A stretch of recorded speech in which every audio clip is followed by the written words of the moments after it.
Another week is now in the books. Week 3 is now done and over with. And now we can kind of see how this year is going to be shaped. So there's a lot of things going on. This is a very interesting week. Saw some really interesting quarterback play in New York as well as Carolina. And we're starting to see some teams starting to come up, teams that no one really thought was going to take were going to take off, or teams that we were hoping were going to take off are starting to. First, I want to take a look at the quarterbacks. I want to take a look at Daniel Jones to start things off. Jones played well. Now, Jones didn't have any big plays. To be honest, his biggest plays were the ones that he ran in for the touchdown.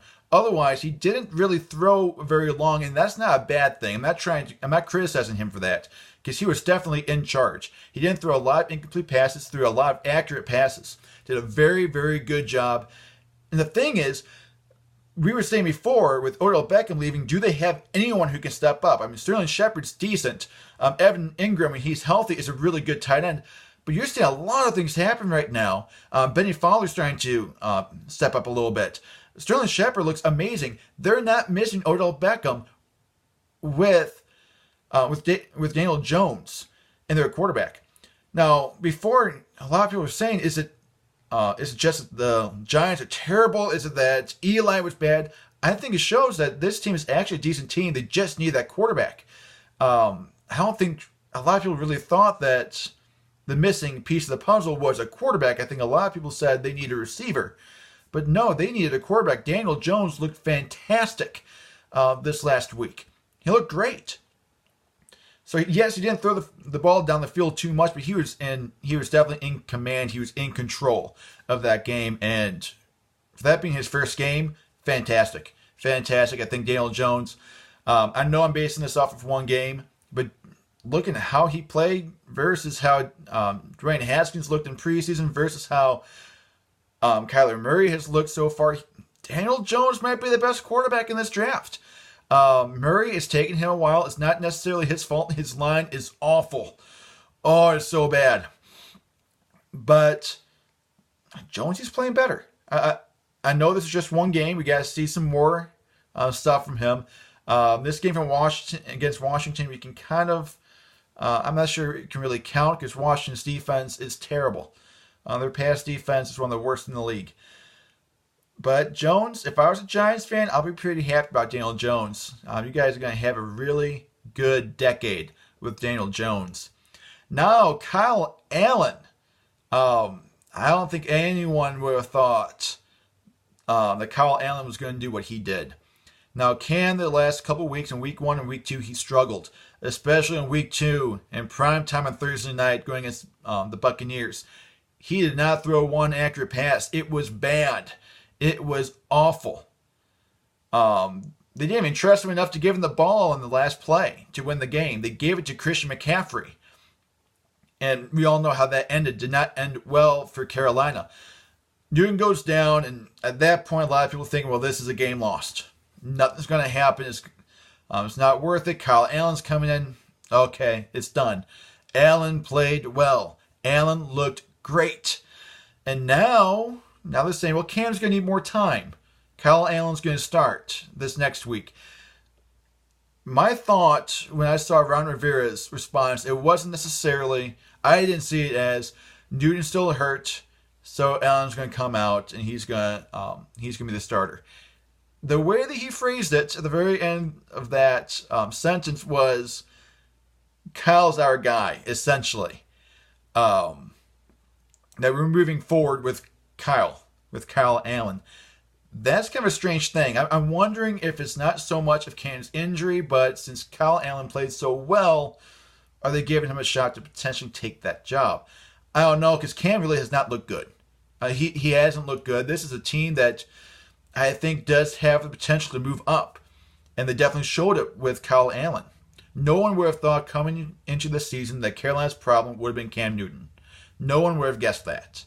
But that's what it seems. It seems like that's the case. Looking at the last 8 games, I believe, or the last 9 games. The last 9 games. Kyle Allen is the only quarterback to get a win. Cam Newton has not won a game in his last 7 appearances. In the last 9 games, Kyle Allen has 2 wins. He's the only quarterback for the Carolina Panthers to get a win in the last 9 games. That's huge. That's huge. So I'm starting to wonder if Ron Rivera is doing this. That he's saying Cam needs some more time, which may be true. Cam needs more time. It's not 100% now. We'll give him another week. We'll see where he is. But he wouldn't. I don't think he'll give Cam Newton that other week if Kyle Allen didn't play as good as he did. I think right now Ron Rivera is giving Allen a shot. He's giving him an opportunity. If it backfires, he can say, you know what? Allen wasn't supposed to be our starter. Newton just isn't healthy yet. But if Allen plays well, don't be surprised if he says, sorry, Cam, we're going with Allen. Allen's giving us the best chance to win. We're going to go with Allen until he gives us a reason not to. I wouldn't be surprised if that's the way they're going to deal with this. So if Allen plays well this next week, if he plays as good or better, don't be shocked if Cam Newton doesn't play the next week. They may say again, it's injury. He needs more time. But I'm thinking it's more, Allen's playing well. Let's give him a shot because we know we can win a game with Kyle Allen playing quarterback. If it's Cam Newton's injury or if it's just his play, I think you're going to see more of Kyle Allen, especially if he does well this week. Now, Bridgewater also looked great. Delivered a win at home against Seattle. The first team to do that, to beat Seattle in the month of September since Pete Carroll has been the head coach of the Seattle Seahawks. Drew Brees is out, but Bridgewater is showing it doesn't matter. He can lead this team. He's proving that the New Orleans Saints made a good deal with him, that he can be Drew Brees' successor, and it might be sooner than what we thought. I think Brees, I don't see him going to any other team, and I think he's still strong, but how he's played the first few games of the season, he's not looking like Drew Brees. He can get better. Sure, he can get better, but I'm really worried about this injury. Is Teddy Bridgewater going to be the starting quarterback for the Saints in 2020? Or even then, will he be the starting quarterback of the Saints throughout 2019? I'm not sure that's going to happen through 2019. No matter what, they'll stick with Brees.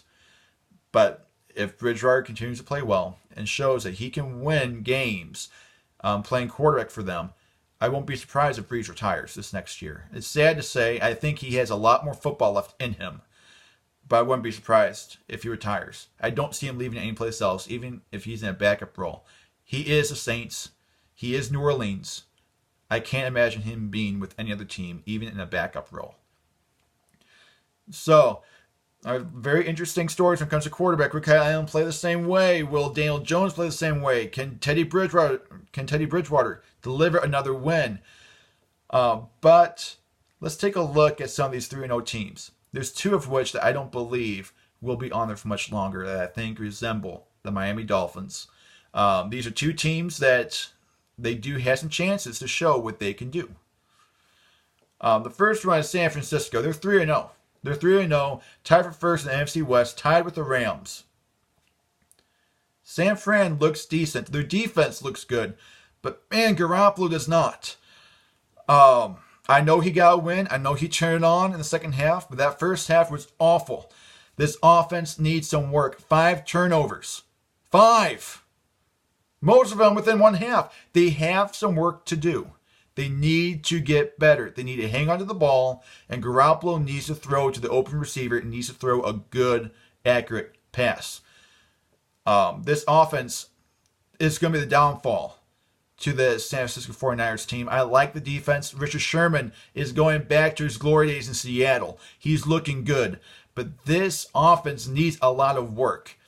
They lost 2 running backs already, so now they're dealing with Breida, dealing with Mostert. Breida looks good. Mostert's been fumbling. Garoppolo's been fumbling. This line needs to hold up a little bit more.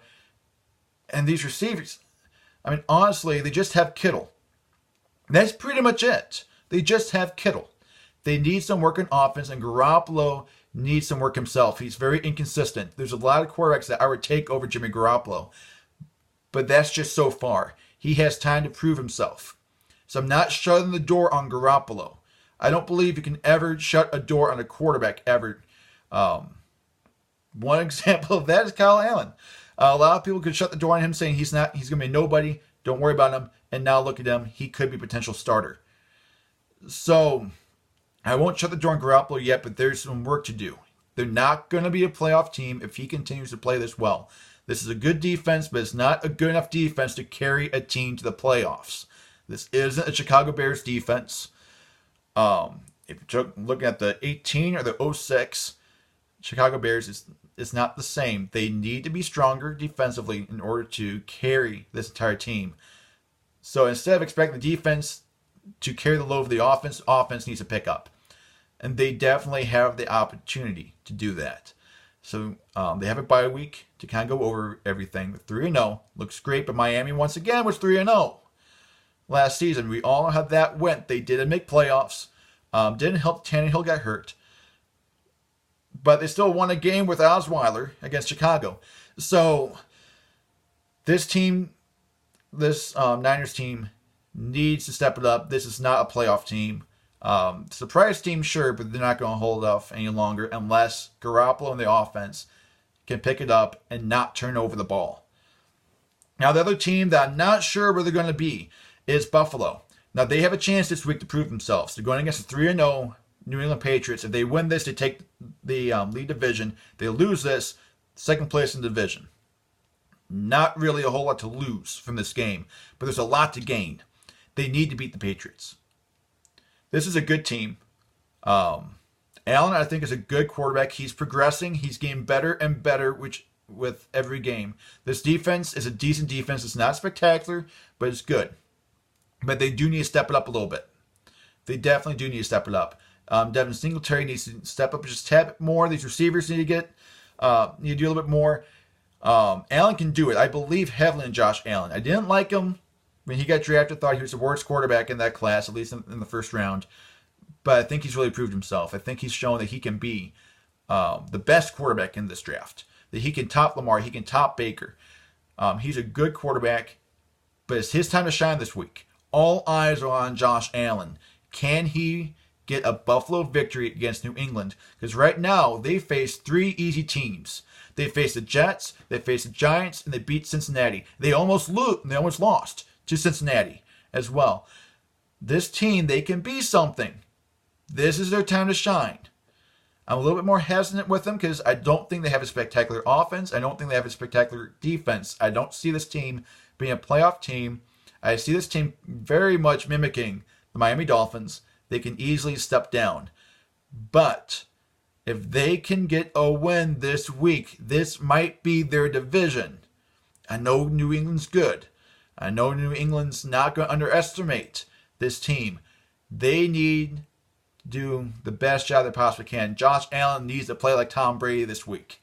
If he can, Buffalo might be able to make playoffs this year. As I said before, they might be a contender for wild card. I doubt it, but they could be. They very well could be a contender. I had them be number 2, and I think they can definitely do that. So let's see what they can do this week.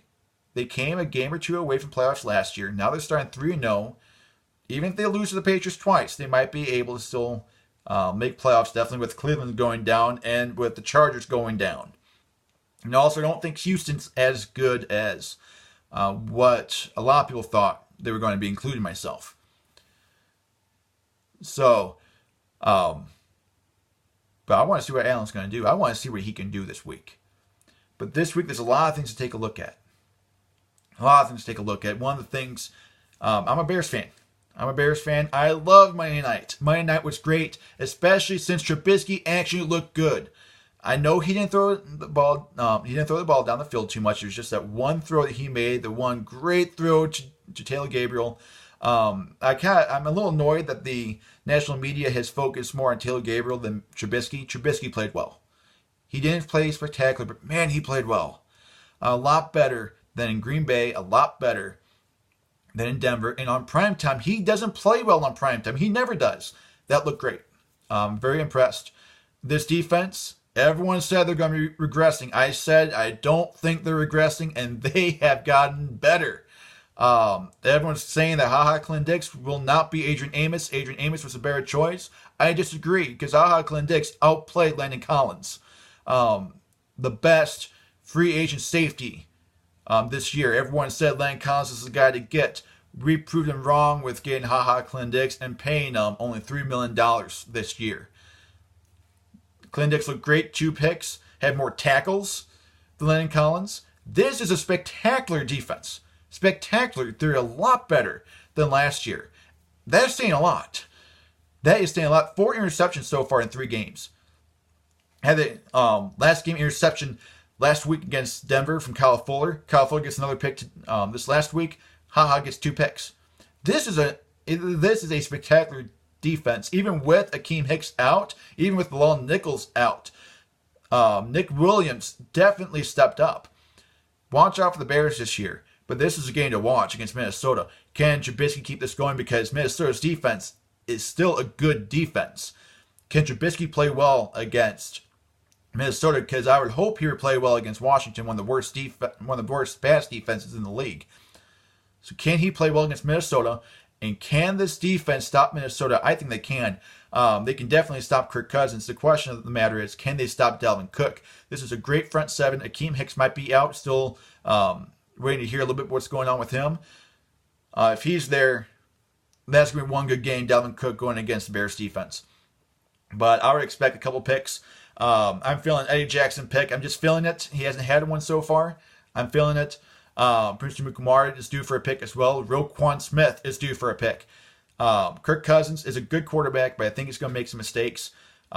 They have a couple really good receivers there with Diggs and with Thielen. But I'm just telling you, I think this Bears defense is going to stop them. The question of the matter is, can the Bears offense look good? Can Trubisky play against Minnesota? So that's one of the best games I think there is to watch this week. Because right now the NFC North, best division of football. Best division of football. They've been, they have not lost a game outside division.